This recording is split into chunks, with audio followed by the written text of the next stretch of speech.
ലോകം ഇന്ന് മാറിക്കഴിഞ്ഞു. വലിയ യുദ്ധവിമാനങ്ങളോ ടാങ്കുകളോ ഇല്ലാതെ തന്നെ ശത്രുവിനെ തകർക്കാൻ ഇന്ന് ചെറിയൊരു ഡ്രോണിന് കഴിയുമെന്നുള്ള ഒരു അവസ്ഥയായി. ഉക്രൈനിലും മിഡിൽ ഈസ്റ്റിലും നമ്മൾ കണ്ടത് ഡ്രോണുകളുടെ കരുത്ത് തന്നെയാണ്. എന്നാൽ ഇന്ത്യ ഇതിന് സജ്ജമാണോ? അതിർത്തിയിൽ ചൈനയ്ക്കും പാകിസ്ഥാനും മുകളിൽ പറന്ന് അദൃശ്യമായി ആക്രമിക്കാൻ ഇന്ത്യ ഒരുക്കുന്ന മാസ്റ്റർ പ്ലാൻ എന്താണ്? ഇന്ത്യയുടെ പുതിയ ഡ്രോൺ കരുത്തിനെ കുറിച്ചാണ് ഇന്ന് പറയാനുള്ളത്. വാർത്ത ഞാൻ വിശദമാക്കാം. പ്രിയ പ്രേക്ഷകർക്ക് പേജ് റോഡിലേക്ക് സ്വാഗതം. ഇന്ത്യയുടെ ഏറ്റവും പുതിയ നീക്കമാണ് അമേരിക്കയിൽ നിന്നുള്ള MQ-9B പ്രഡേറ്റർ ഡ്രോണുകൾ. ഇന്ത്യയുടെ ഏറ്റവും പുതിയ നീക്കത്തെക്കുറിച്ചാണ് പറയുന്നത്. ഇതിൽ ഹൈലൈറ്റ് ആയി നിൽക്കുന്നത് അമേരിക്കയിൽ നിന്നുള്ള MQ-9B പ്രഡേറ്റർ ഡ്രോണുകളുടെ പേരാണ്. ഏകദേശം 32,000 കോടി രൂപയുടെ ഈ കരാർ ഇന്ത്യയുടെ പ്രതിരോധ ചരിത്രത്തിലെ നാഴികക്കല്ലാണെന്നത് തന്നെ പറയാം. എന്താണ് ഇതിന്റെ പ്രത്യേകത? പറഞ്ഞുതരാം.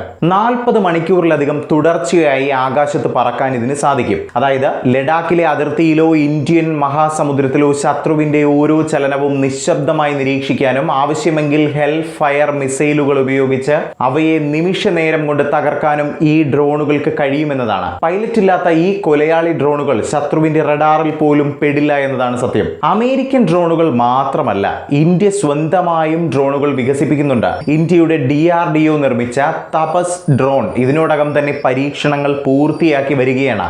ആത്മനിർഭർ ഭാരത് പദ്ധതിയുടെ ഭാഗമായി നിർമ്മിക്കുന്ന ഇത്തരം ഡ്രോണുകൾ അതിർത്തിയിലെ നിരീക്ഷണത്തിന് വലിയ സഹായകമാകും. ഇതിനു പുറമെ ശത്രുവിന്റെ ഡ്രോണുകളെ വെടിവെച്ചിടാൻ ശേഷിയുള്ള ആന്റി ഡ്രോൺ സംവിധാനങ്ങളും ഇന്ത്യ വികസിപ്പിച്ചു കഴിഞ്ഞു. ഡ്രോണുകൾ അയച്ച് ഇന്ത്യയെ വെല്ലുവിളിക്കാമെന്ന് പാകിസ്ഥാൻ കരുതിയിരുന്ന കാലമൊക്കെ കഴിഞ്ഞു എന്നാണ് ഇതിൽ നിന്നും മനസ്സിലാക്കേണ്ടത്. ഇനി വരാനിരിക്കുന്നത് സ്വാം ഡ്രോൺ സാങ്കേതിക വിദ്യയാണ്. നൂറുകണക്കിന് ചെറിയ ഡ്രോണുകൾ ഒരേ സമയം ഒരു കൂട്ടമായി പറന്ന് ശത്രുവിന്റെ പ്രതിരോധ കോട്ടകൾ തകർക്കുന്ന രീതിയാണിത്. ഇത് ഒരു തേനീച്ച കൂട്ടം ആക്രമിക്കുന്നത് പോലെ ഇന്ത്യൻ സൈന്യം ഈ സാങ്കേതിക വിദ്യ പരീക്ഷിച്ചു കഴിഞ്ഞുവെന്നതും എടുത്തു തന്നെ പറയണം. ശത്രുവിന്റെ മിസൈൽ പ്രതിരോധ സംവിധാനങ്ങളെ ആശയക്കുഴപ്പത്തിലാക്കാൻ ഇത്തരം ഡ്രോൺ കൂട്ടങ്ങൾക്ക് സാധിക്കും. ഭാവിയിലെ ഹിമാലയൻ അതിർത്തിയിലെ പോരാട്ടത്തിൽ ഇത് ഇന്ത്യക്ക് വലിയ ഗുണം ചെയ്യുമെന്നതും എടുത്തു തന്നെ പറയേണ്ട ഒരു വസ്തുതയാണ്. ആധുനിക യുദ്ധമുറയിൽ ഇന്ത്യ ആരുടെയും പിന്നിലല്ല എന്ന് ഈ മാറ്റങ്ങൾ തെളിയിക്കുന്നു. ഡ്രോൺ സാങ്കേതിക വിദ്യയിൽ ഇന്ത്യ കൈവരിക്കുന്ന ഈ മുന്നേറ്റത്തെക്കുറിച്ച് നിങ്ങളുടെ അഭിപ്രായം എന്താണെന്ന് വീഡിയോയുടെ താഴെ കമന്റ് ചെയ്യണം കേട്ടോ.